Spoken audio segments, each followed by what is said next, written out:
ایک حدیث کے الفاظ ہیں سید عالم صلی اللہ علیہ وآلہ وسلم سے ایک شخص نے عرض کی یا رسول اللہ صلی اللہ علیہ وآلہ وسلم، توکل پوچھا کہ توکل کیا ہے؟ بالفرض میرے پاس کوئی سواری ہو، اونٹ ہو، تو میں اسے باندھ کر توکل کروں یا کھلا چھوڑ کر توکل کروں؟ تو آپ فرماتے ہیں باندھ کر توکل کیا کرو، یعنی تم اپنے ذمے کا کام کر لو، یعنی ہم محنت کریں، محنت میں رزق تلاش نہ کریں، رزق اسی کی طرف دھیان رکھیں، اسی کی طرف ہمارا ذہن ہو، ہمارا تصور ہو کہ رزق دینے والا اللہ، لیکن یہ سبب اللہ نے ہی بتایا ہے، یہ طریقے، یہ پروسیجر روزی کا کمانے کا، یہ انداز، یہ سارا کچھ اللہ نے بتایا ہے، تو میں اللہ کے امر پر کام کر رہا ہوں۔ یعنی اب گندم بیجی ہے تو بیجنے کے بعد توکل اللہ پہ کرو، میں نے بیج ڈال دیا ہے، میرے حصے کا کام میں نے کر دیا ہے، اب تیرے حصے کا کام تو کر دے۔ یا اللہ میرے حصے کا کام بیج ڈالنا تھا، اب بیج کو زندگی دینا تیرا کام تھا، اب بیج کو پودا بنانا تیرا کام تھا، میں نے اپنے ذمے کا کام کر لیا ہے، یا اللہ تو اب اپنے ذمے کا کام کر دے۔ تو دوستان گرامی قدر، بیج ڈالنا ہماری ذمہ داری ہے، اور یہ سبب اللہ نے ہمیں بتایا ہے کہ یہ کرو، تو بدلے میں کیا ملے گا؟ میں تیرے اوپر رحمت نازل کروں گا، یہ توکل ہے۔ اور عزیزان محتشم، حضرت عبداللہ ابن عباس رضی اللہ تعالیٰ عنہ آپ فرماتے ہیں کہ ایک دن میں سواری پر تھا اور حضور نبی کریم صلی اللہ علیہ وآلہ وسلم کے پیچھے بیٹھا ہوا تھا، حضور آگے بیٹھے ہوئے تھے، اور آپ مجھے فرماتے ہیں اے لڑکے میں تجھے چند باتیں بتاتا ہوں، اللہ تعالیٰ کو، پہلی بات اللہ تعالیٰ کو یاد رکھ، تو اللہ کو یاد رکھے گا وہ تجھے محفوظ کر دے گا، وہ تمام علام سے محفوظ کر لے گا، تو ہر وقت اس سے دل لگائے رکھ، تو ہر وقت اس کی یاد سے معطر رہ، ہر وقت اپنی زبان کو اس کی یاد سے تر رکھ، ہر وقت اس کے خیالوں میں رہے، ہر وقت اپنے رب کی طرف دھیان کرتا رہے، تو وہ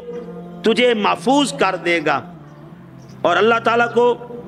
تو جب یاد کرے گا تو اسے سامنے پائے گا، اور جب تو اپنے رب سے مانگے گا تو اللہ تعالیٰ مانگنے والے کو مدد دیتے ہیں۔ تو اسی طرح طلب کر، جان لے، تو ہر وقت اپنے رب سے طلب کرتا رہے، جان لے اگر سارا زمانہ اور سارے لوگ اور پوری انسانیت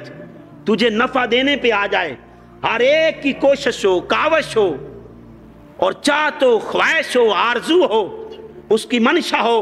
کہ ہم اسے نفع دیں، سارے مل کر تجھے نفع دینا چاہیں تو اتنا ہی نفع ملے گا جو تیرے حصے کا لکھا ہوا ہے۔ کوئی تیرے نفع کو بڑھا نہیں سکتا، کوئی بھی اس نفع کو بڑھا نہیں سکتا، چاہے سارے مل کے زور لگائیں، محنت کریں، کاوشیں کریں،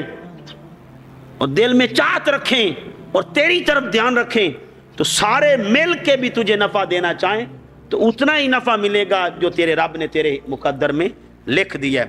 اور اگر سارے مل کر تجھے نقصان دینا چاہیں،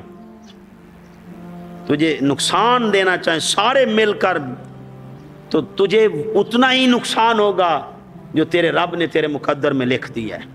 جو اس نے لکھ دیا ہے۔ تو دوستان گرامی قدر ذہن نشین کر لیں، ایک بندے کے پاس کوئی شخص آیا کہ سارے لوگ تجھ سے لڑنے آ رہے ہیں، یہ ایک سادی سی مثال ہے لیکن اس میں بہت بڑا لطیف نکتہ ہے۔ وہ کہتا ہے اچھا سارے ہی لڑنے آ رہے ہیں؟ کہاں سارے؟ کہا ان میں اللہ تو نہیں؟ کہا اللہ تو نہیں۔ کہا پھر خیر ہے، اگر وہ نقصان دینا چاہے کوئی نفع نہیں دے سکتا، اور کوئی نفع دینا چاہے تو کوئی نفع دے نہیں سکتا، اور کوئی نقصان دینا چاہے جب تک وہ نہ چاہے کوئی دے نہیں سکتا۔ تو دوستان گرامی قدر ذہن نشین کر لیں، تو ہمارا اس بات پر عقیدہ بھی ہے اور ہم یہ اقرار کرتے ہیں، اور جب ہم سورہ یہ ایمان کی صفات پڑھتے ہیں تو ایمان کی صفات میں یہ صفت بھی ہے کہ میں ایمان لایا اللہ پر، اللہ کے رسول پر، ملائکہ پر، کتابوں پر اور آخرت کے دن پر، اور اس بات پر ایمان لایا کہ ہر اچھی تقدیر میرے اللہ کی طرف سے ہے اور ہر بری تقدیر میرے اللہ کی طرف سے ہے، اور موت کے بعد اٹھائے جانے پر ایمان لاتا ہوں، تو یہ ایمان کی علامت ہے کہ ہر اچھی بری تقدیر اللہ تعالیٰ کی طرف سے ہے۔ لیکن آج شور و غل بپا ہے، آج باویلا شروع ہے، صاحب آج بھول چکے ہیں کہ ہر اچھی بری تقدیر اللہ کی طرف سے ہے۔ ہم کہتے ہیں فلاں نے یہ کر دیا، فلاں نے یہ کر دیا، آؤ یہ ہمارے توکل کی کمی کی وجہ سے ہے، ہم توکل کو چھوڑ چکے ہیں، ہم نے توکل سے کنارہ کر لیا ہے۔ آج توکل اختیار کرو، ان اللہ یحب المتوکلین، اللہ کہتا ہے جو توکل کرتا ہے میں اس کا ساتھی ہو جاتا ہوں، میں اس سے محبت کرتا ہوں۔